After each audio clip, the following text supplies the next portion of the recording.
มสาระความรู้ก่อนใครได้ที่ RSU Wisdom TV ทางระบบทีวีดาวเทียม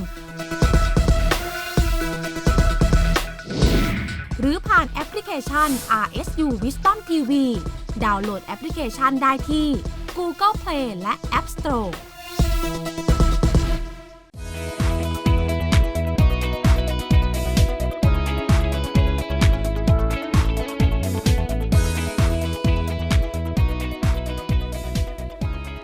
Welcome back to the show. Into ASEAN interview here, we have a very fascinating segment on the updates concerning the South China Sea territorial dispute and what direction that's been heading so far.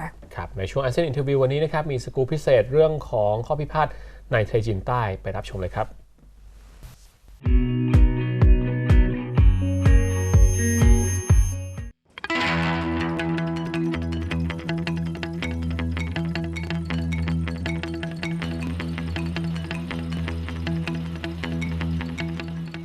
China has sent fighter jets to a disputed island in the South China Sea, where it deployed surface-to-air missiles earlier this month, according to the U.S. government sources.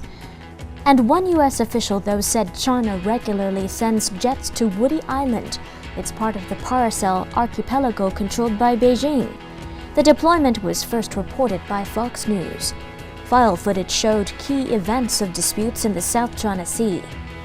Head of the U.S. Pacific Command, Admiral Harry Harris, said that China is clearly militarizing the South China Sea, and he added in his own words that you have to believe in a flat earth to think otherwise.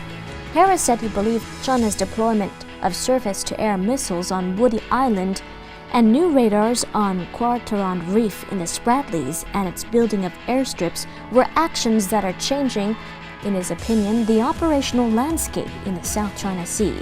He said further he believes China seeks hegemony in East Asia. Soon after, the U.S. government sources confirmed that China recently deployed fighter jets to Woody Island. It was not the first time Beijing sent jets there, but it raised new questions about its intentions. A U.S. think tank reported on Monday that China may be installing a high-frequency radar system on Quarteron Reef in the Spratly Islands that could significantly boost the ability to control the strategic sea. China has also built military-length airstrips on artificial islands in the area.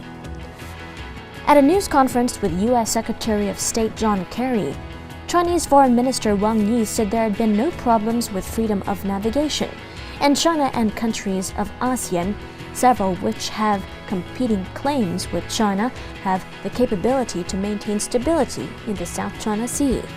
Wang Yi said militarization was not the responsibility of one party alone, and added in apparent reference to U.S. patrols that they don't hope to see any more close-up military reconnaissance or the dispatch of missile destroyers or strategic bombers to the South China Sea.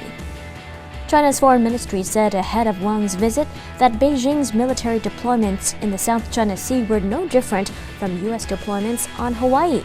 China's Ministry of Defense said on its microblog on Tuesday that China had established the necessary defensive facilities that were legal and appropriate.